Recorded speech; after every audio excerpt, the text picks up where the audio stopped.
One of the most important portions of our practice session, if you follow the Pro Speed Baseball hitting system, you know in complete hitter training, we want to make sure we're hitting technique, we're hitting load stride swing drill, we're hitting game speed swings, and 4-for-4 game. So the 4-for-4 game is just as important as any other portion of the practice session because we're actually putting ourselves in a game situation where we're training like we would for in the game. In today's lesson, I'm going to give you guys a real live example of how to play the 4-for-4 game if you're by yourself, and also an explanation of how to do it when you're with a partner.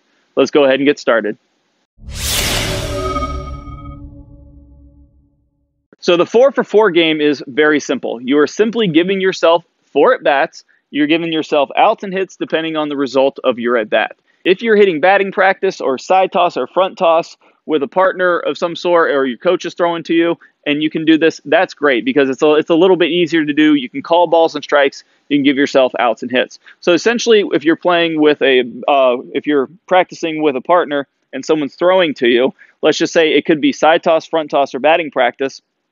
What you would do is you would just simulate the game as much as you can. I have my players actually step out of the box, step in like they would for a game, get set, and then we would proceed to hit. We throw a pitch. If it's a ball, it's a ball. If it's strike, it's a strike. We call it a strike.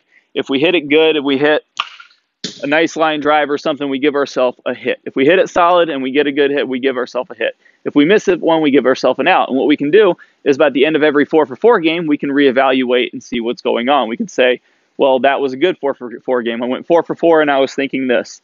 And when I did another 4-for-4 game, I was thinking the same thing and I went 4-for-4 again. And then I took it to the field and all of a sudden I'm killing it on the field. But let's just say you have a bad 4-for-4 game where you go 1-for-4 or 0-for-4 and you were thinking something else and you thought it was going to work and it didn't work. Well, then you can change it and you can try something different. You can try something else out. And the cool thing about the 4-for-4 game is you can do exactly what you do in the game in the 4-for-4 game, and you just practice it. So it's essentially, you give yourself 4 at-bats, take your time in between pitches, take your time in between at-bats, doesn't have to be a long time, and give yourself outs and hits, and do 4 at-bats in a row, and then reevaluate. So, pretty simple with a batting practice partner, but how do we do it when we're by ourselves on the tee? Well, essentially, what we're going to do is, in an ideal world, we can kind of use our imagination a little bit, get into the tee, and actually, even if we already know what's happening, we can move the tee around. We can do whatever we want to do. In my mind, I'm seeing a pitcher, and I'm giving myself an at-bat. So what I'm going to do, instead of trying to explain this, is give you a live example and kind of voice what I'm doing in a 4-for-4 game, what I'm thinking in my head. Okay, so I'm stepping into the box. I'm holding off the umpire. I'm getting set. Okay, I'm looking at the pitcher, and I know he's going to throw me a fastball in the dirt for the first pitch. So I'm seeing the pitcher wind up, I'm timing the pitcher, and I'm watching the first pitch go into the dirt. Okay, now I know he's going to try to throw me another fastball. He's going to throw me a fastball on the outer half.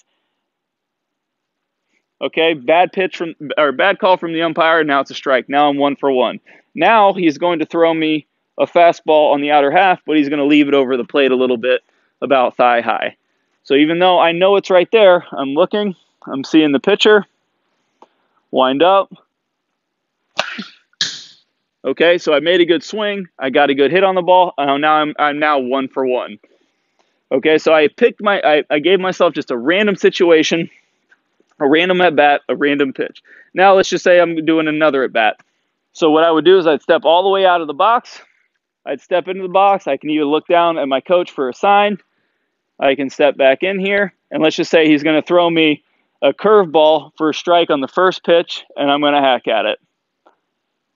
So I'm watching him wind up, I'm seeing the ball come out of the hand, I'm seeing the ball curve, and I got pretty good wood on it, hit it pretty solid up the middle, and now I'm 2-for-2. And what I'm going to do is I'm going to proceed to do that for 2 more at-bats, give myself outs or hits, depending on how I hit the ball. Off the tee, yeah, it might be a little bit easier because the ball's not moving off the tee, but my mind is in the mindset of being in the game. I'm seeing it, I'm going through my routine, and I'm seeing if what I'm doing is working or not. Across the board with my students, whether they're in person or online, what they do in the 4-for-4 game is extremely close, if not spot on, to what they do in the actual game. So guys, this is a golden opportunity to test your game every single time you practice at the end of your practice session. to see how you're doing, how you're going to actually perform to the game, or very close to how you're going to perform in the game. And you can do this at an easy level where it's on the tee or front toss or side toss, something that's easy to do, to easy batting practice, to hard batting practice. When I've got my pro guys in here for the off season and we're getting ready for spring training, I'm standing not too far away from them, throwing really hard, throwing curveballs, change-ups, and they're playing their 4-for-4 games, getting ready. And when they get used to it and they know what they've got to do to be successful in the 4-for-4 game, they know what they've got to do to be successful in the game. So guys, use the 4-for-4 game to get ready to do what you're doing all this training for, all this batting practice for, and that's actually performing in the game.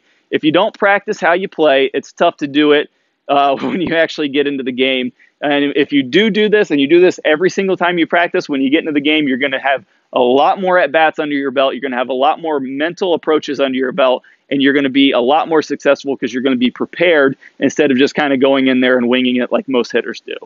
So guys, whether or not you're following the Pro Speed Baseball practice training session, whether or not you're structuring in that way, I always recommend, no matter what you're doing, throw in at least one 4-for-4 game at the end of every practice session so that you can put yourself under that pressure, under the game pressure, so that you can get used to it for game time. Now, in the Pro Speed Baseball hitting system, we talk all about training as far as mechanics to get ready so that we can enhance our 4-for-4 games. The better our mechanics are, the better our 4-for-4 games go. Well, I got a great bonus for you. I'm actually going to play you a preview of one of the videos from the Pro Speed Baseball hitting system that you can get instant access to by simply clicking on the iCard popping up on the screen or in the link in the description below. I'm going to play a preview of that video right now. Let's go ahead and get started. I'll start showing how our weight shift is involved with the release of the bat. We just simply need to understand exactly where we want to be in our weight shift. So we're going to get a lot more specific. We're going to be talking about the timing of getting the back pocket in front of the tee at the same time we're hitting the ball. But the first thing we need to do, guys, is we need to rep this out and make sure that we can definitely get the weight transfer that we need. So we're going to put our arms across our chest. We're going to get at least 100 repetitions